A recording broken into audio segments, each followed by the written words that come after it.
What we're going to work on in this video is how to add positive and negative numbers. In other words, how do you add and subtract integers?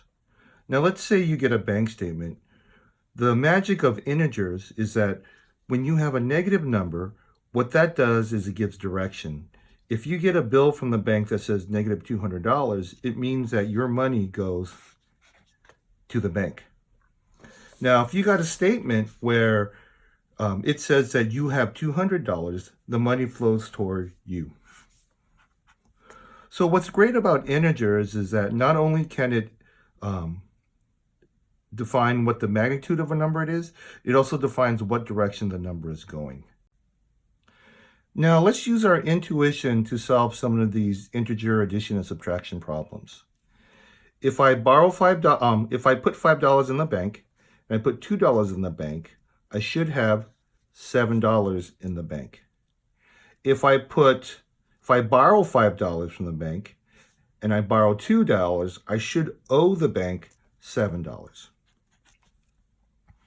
If I have $5 in the bank and I borrow $2, I should have $3 left. And if I owe the bank $5 and I give them $2, I should still owe them $3. Now, just looking at these problems, let's see if we can see a pattern. If we just ignore the signs, just look at the number of the answers, right? 7, 7, 3, and 3, we can see that when the signs are the same, we add the numbers. So for example, when I deposit twice, 5 plus 2, I add the numbers and get 7. When I borrow twice, I just add the two numbers. If I deposit and then I borrow money, I should subtract the two numbers. Now, in order to figure out what the sign of the answer is, what we do is we look at the sign of the bigger number. So in each of these cases, 5 is the bigger number, right? So the sign of the answer is the same as the sign of the bigger number. So 5 is positive. For that reason, my answer is positive.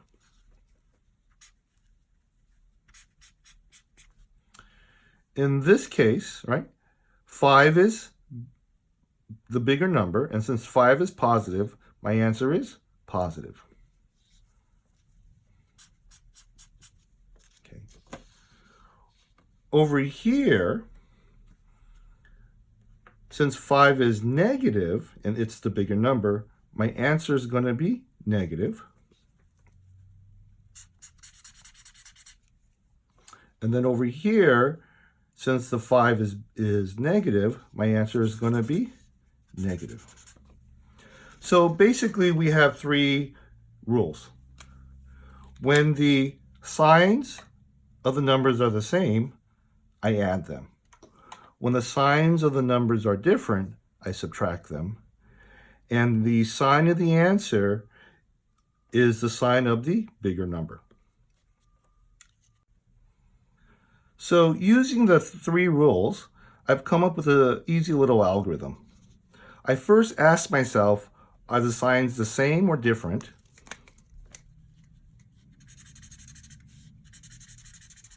If they're the same, I add the numbers. If they're different, I subtract. And then I ask myself, what's the sign of the bigger number? And I make my answer the same sign as the biggest number. Now, let's go and walk through these. So are the signs same or different? In this case, they're different. So I do a subtraction. 8 minus 5 is 3. And the biggest number is positive. So my answer is positive. In this case over here, the signs are the same. So I add the two numbers. And the sign of the bigger number is negative. In this case, the signs are different, positive, negative, so I subtract the two numbers. And the sign of the bigger number is negative, so this is negative. And in this case over here, the signs are the same, so I add. And the sign of the bigger number is positive, so I keep it positive. Now, before this video, most people knew 2 plus 4 is 6. If you see something you recognize, just know that we didn't change anything. 2 plus 4 is still 6. You can skip all these steps and just write 6. Okay, so go ahead and pause the video and give these a try. Okay, now that you've had a chance to try these problems, let's walk down and ask ourselves the same question. Same or different? These are same, so I add. Sign of the biggest number is negative. These two signs are different, so I subtract. Sign of the bigger number is positive. In this case, the sign are the same, so I add. And the same sign of the bigger number is negative. Over here, the signs are different, so I subtract. And the sign of the bigger number is positive. Now, before this video, you knew 8 minus 6 is equal to 2. If you recognize it, you can just skip all these steps and just write 2. So over here, do I add or subtract? I subtract. Sign of the bigger number is negative. Do I add or subtract? In this case, I add. And then the sign of the bigger number is negative. Do I add or subtract? In this case, I add. And the sign of the bigger number is negative. And do I add or subtract? In this case, I subtract. And the sign of the bigger number is positive. Now, notice that the very first step of this algorithm, we've left blank. We're going to get to that.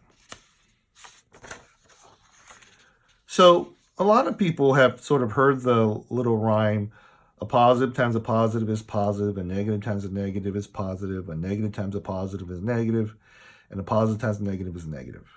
Basically, if you're multiplying the same sign, now before we're talking about adding and subtracting, in this case we're talking about multiplying, okay? So when the signs are the same, your answer is positive. When the signs are different, when you multiply, your answer is negative. Now the question is why? So let's sort of look at this. 2 times 3. 2 times 3 is equal to 6. And the reason why is this is shorthand for adding 3 2 times. So if I put $3 in the bank and I put $3 in the bank, I should have money in the bank. It should be a positive number. Now, if we use that same pattern to figure out how to figure out multiplying a positive number with a negative number, this should be the same as this, borrowing $3 twice. So if I borrow money from the bank and then I borrow again, I should owe the bank money. There's no time where you keep borrowing money from the bank. The bank finally goes, oh my gosh, you borrowed so much money, I'm going to give you money. So if I borrow money twice, I should owe the bank some money.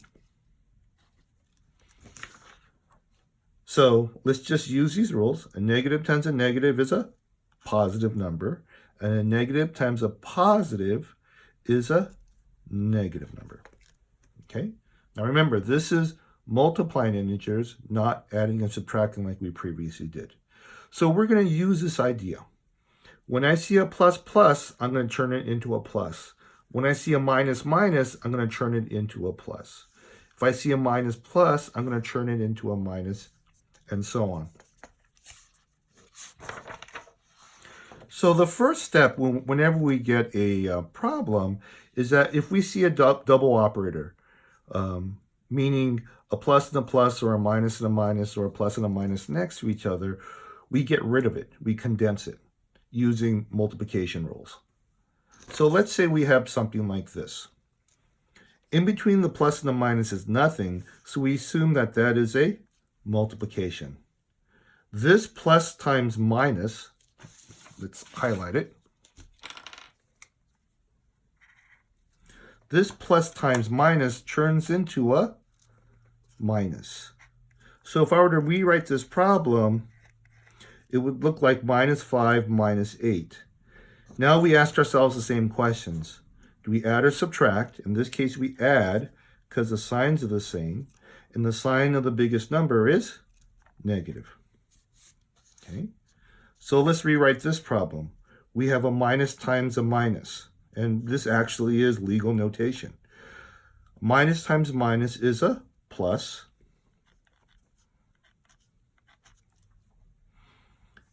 Do we add or subtract? In this case, we subtract because the signs are different. And the sign of the bigger number is positive.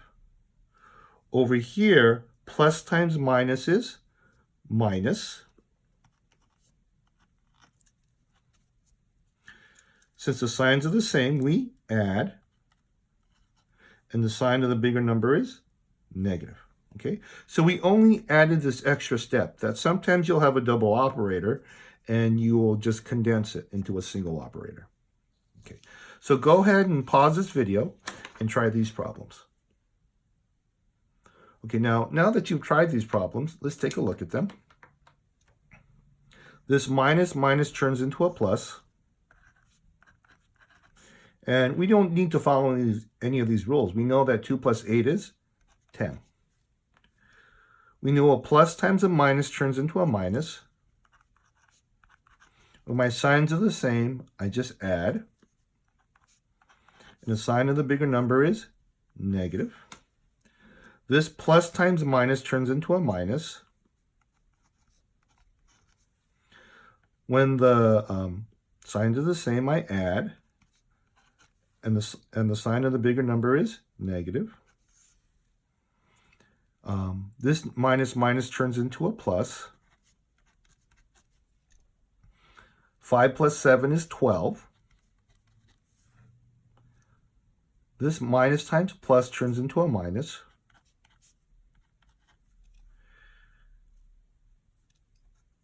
Over here, we subtract. And the sign of the bigger number is negative. And this plus times minus turns into a minus. Since the signs are the same, we add. And the sign of the bigger number is negative.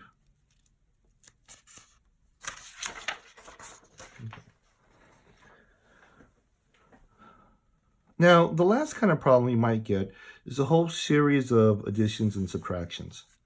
Now, you can go left to right, but I think that's more difficult. I think the first thing you want to do is get rid of the double operators. So you'll get 5 minus 7 plus 8 plus 3 minus 5 plus 2 minus 8. The only thing I did was get rid of these double operators and turn them into single operators. Now, the key for this is that because everything's a plus or a minus, I can add these or subtract these in any order I like. So I'm going to add and subtract these in pairs. It's important to remember that the operator goes with the number on the right. So this plus belongs to the 8. This minus belongs to that 5. And then we have the minus 8 at the end. So 5 minus 7 is minus 2. 8 plus 3 is 11. Minus 5 plus 2 is minus 3. And I just bring down the minus 8. Okay, so this came from here. That came from there. This came from here. And I just brought down the minus 8. Now we'll do the same thing. This minus belongs to the 2. This minus belongs to the number on the right. So we get 9 minus 11. And that turns into minus 2. If this video helped you, please like and subscribe and help other people find us. Thank you for watching.